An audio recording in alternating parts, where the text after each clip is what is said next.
ओम शांति। ओम शांति।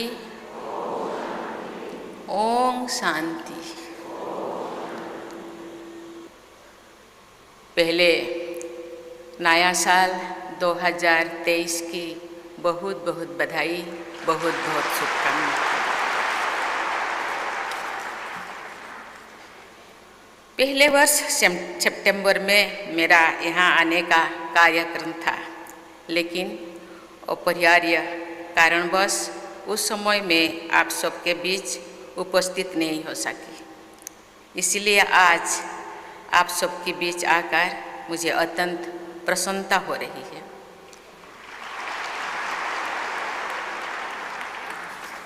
बहुत दिन के बाद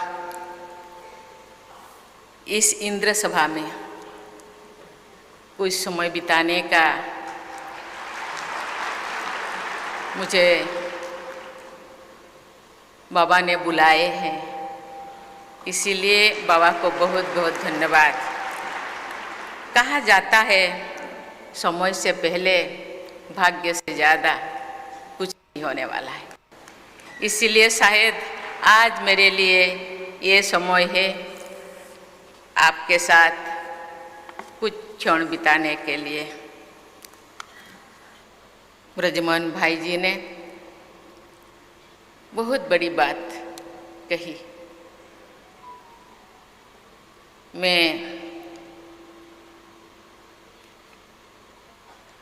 ब्रह्मा बाबा को नमन करती हूँ और धन्यवाद देती हूँ कि महिलाओं को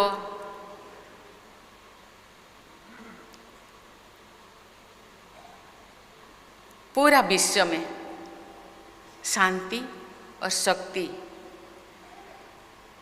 प्रदान करने के लिए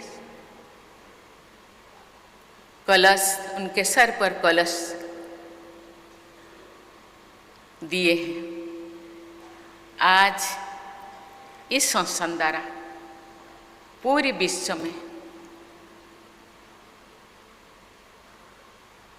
माउंट आबू से जा कर के बहनें लोगों को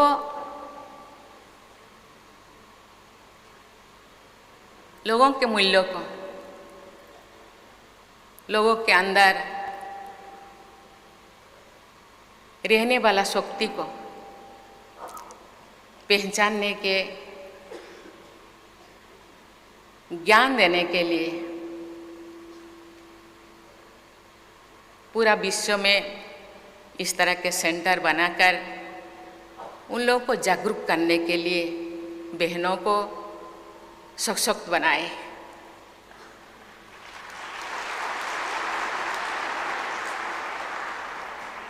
आज मैं समझती हूँ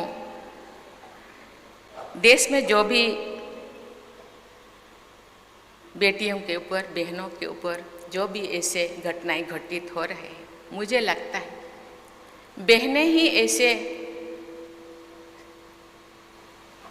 शक्ति बनकर आगे आएंगे और लोगों के अंदर जो सत्व गुण है उसको जागरूक करेंगे। स्नेह, प्रेम, शांति, आत्मीयता, मुझे लगता है उनके अंदर जो विकार है उसको समाप्त करने में बहनों का जो प्रयास, उनका जो शुभ भावना, आज ये बहनें मुझे लगता है 10 या 60 के 70 लाख तो हो गए हैं।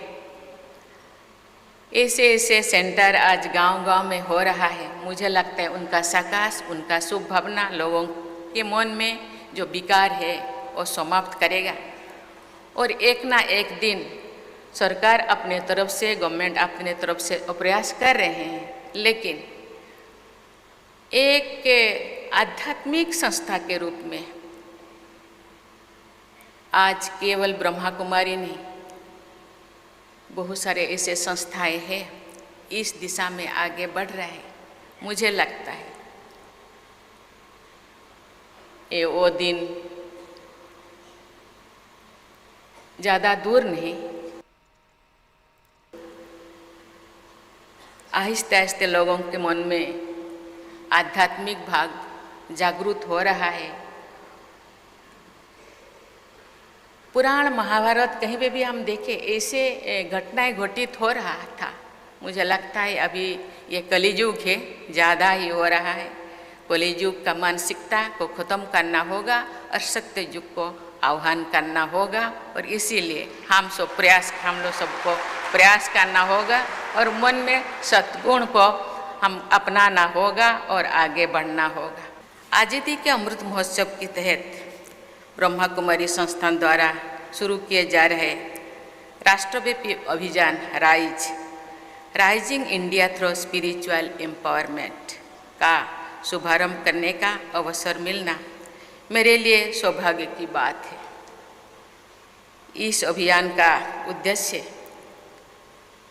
लोगों में जागरूकता बढ़ाना और उन्हें ये समझने में मदद करना कि आध्यात्मिक सशक्तिकरण के माध्यम से कैसे वे अपने जीवन को शांतिपूर्ण, आनंदमय और सफल बना सकते हैं। मुझे विश्वास है कि ये अभियान आध्यात्मिक सशक्तिकरण द्वारा उभरते भारत को स्वर्णिम भारत बनाने में अपना योगदान देगा। मैं इस अभियान की सफलता की मंगल कामना करती हूँ। पिछले वर्ष नवंबर में सिक्किम के निमची में Brahma Kumari world renewal spiritual centre का शिलान्यास करने का अवसर मुझे मिला था। आज मैं यहीं से हैदराबाद में स्थित मानवता की सेवा के लिए समर्पित Brahma Kumari silence retreat centre का उद्घाटन कर रही हूँ।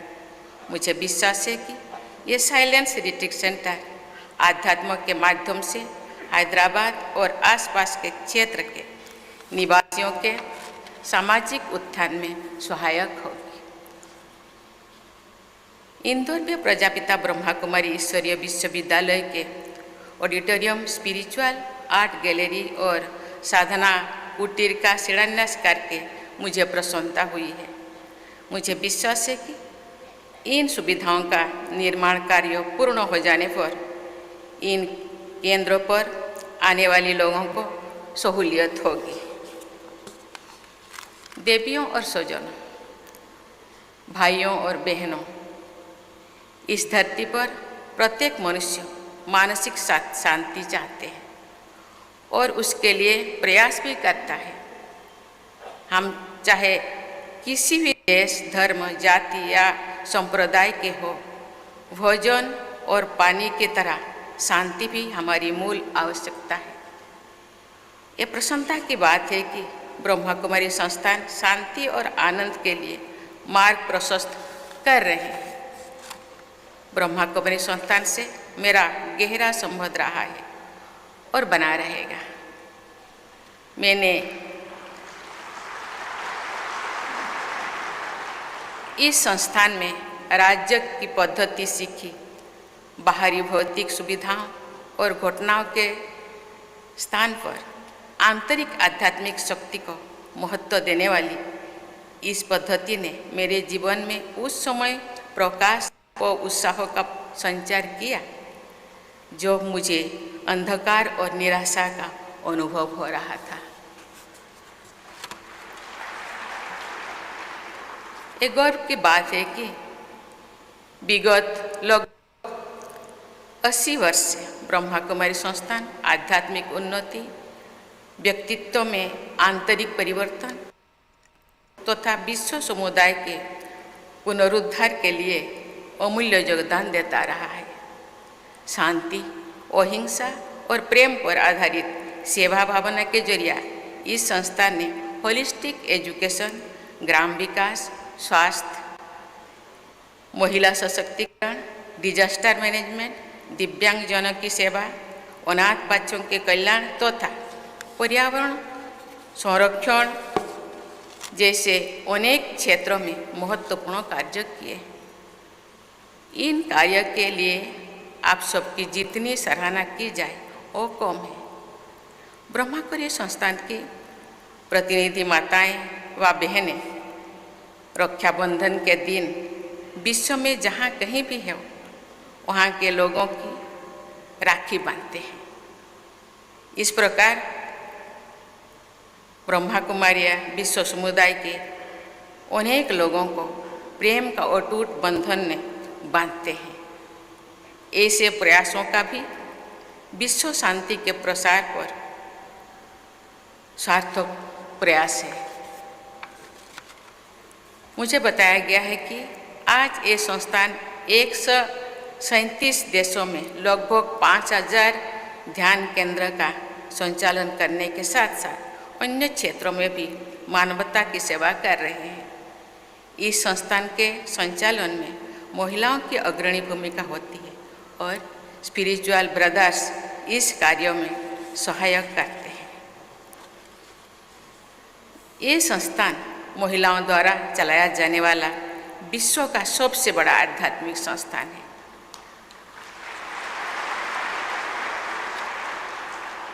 ब्रह्माकुमारी संस्थान की सफलता ये सिद्ध करती है कि अवसर मिलने पर महिलाएं पुरुषों के बराबर या शायद उनसे भी बेहतर काम कर सकते हैं। परम पूज्य पिता श्री ब्रह्मा बाबा ने जिस सोच के साथ महिलाओं को अग्रणी भूमिका दी, उसी सोच की ओर अधिक आवश्यकता आज के विश्व समुदाय को है।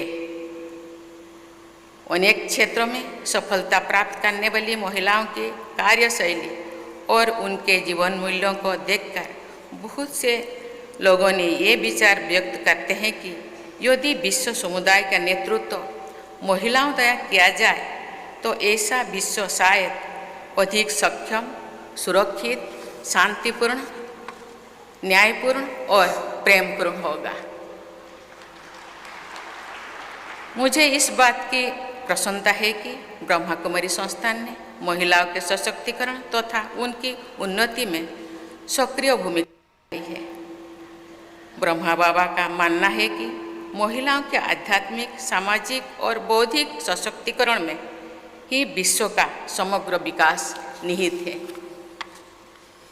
भाइयों और बहनों, मेरा मानना है कि आध्यात्म ही वो प्रकाश पुंज है जो पूरी मानवता को सही राह दिखा सकते हैं। अमृत काल में सन 2047 के स्वर्णिम भारत की ओर आगे बढ़ते हुए हमारे देश को विश्व शांति के लिए विज्ञान और अध्यात्म दोनों का उपयोग करना होगा। हमारा लक्ष्य है कि भारत एक नॉलेज सुपर पावर बने। हमारी आकांक्षा है कि इस नॉलेज का उपयोग सस्टेनेबल डेवलप के लिए हो, सामाजिक सौहार्द के लिए हो, महिलाओं तथा वंचित वर्गों के उत्थान के लिए हो, युवाओं की ऊर्जा के समुचित उपयोग के लिए हो तथा विश्व में स्थायी शांति की स्थापना के लिए हो। भारत इस वर्ष G20 की अध्यक्षता कर रहा है, जिसका थीम है वसुधैव कुटुंबकम, यानी one earth, one family, one future. हमारे देश ने कोरोना की वैश्विक महामारी का सामना करने में भी अनेक देशों की मदद की। इस प्रकार की सेवा और सहायता द्वारा भारत ने विश्व बंधुत्व का प्रभावी उदाहरण प्रस्तुत किया है। विश्व कल्याण का यही भावना गीता में स्थान स्थान पर दिखाई देता है। एक अध्यात्म में, एक अध्याय में भारत में जो युद्ध क्षेत्र में भगवान श्री कृष्ण ने अपने प्रिय भक्तों के लक्षण जब समझाते थे, भगवान कहते हैं कि उन्हें ऐसे भक्त सर्वाधिक प्रिय लगते हैं जो सर्वभूत हिते रहता है, अर्थात सभी प्राणियों के हित में निरंतर कार्यरत रहते हैं। भाइयों और बहनों, आज हमारे सामने जलवायु परिवर्तन के कारण अस्तित्व का खतरा मंडरा रहा है। कोविड-19 महामारी ने भी जलवायु परिवर्तन के व्यापक प्रभावों का उजागर किया है। पर्यावरण का संरक्षण भी एक तरह से आध्यात्मिक सशक्तिकरण ही है, क्योंकि स्वच्छ और स्वस्थ वातावरण हमें शांति प्रदान करते हैं। पर्यावरण और आध्यात्मों का ये परस्पर संबंध हमारे लिए नई बात नहीं है। हम सदियों से पेड़ों, पहाड़ों और नदियों की पूजा करते आ रहे हैं। भगवान बुद्ध ने शांति की खोज एक वृक्षों के नीचे ही की थी। अनेक ऋषि मुनि पहाड़ों पर, गुफाओं और कंदराओं में ज्ञान के लिए तप करते रहते थे। अपने जीवन में शांति लाने के लिए हमें पर्यावरण की रक्षा करनी ही होगी। जलवायु परिवर्तन की चुनौती का सामना करने में भारत ने महत्वपूर्ण पहल की है। हमारे देश ने वर्ष 2070 तक नेट जीरो उत्सर्जन वाली अर्थव्यवस्था बनने का लक्ष्य तय किया है। भारत ने green grid initiative one sun one world one grid की पहल भी की है।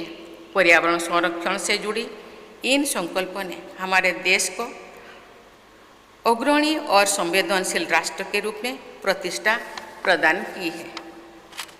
भाइयों और बहनों, युद्धों और कलह के वातावरण में विश्व समुदाय समाधान के लिए भारत की ओर देख रहा है।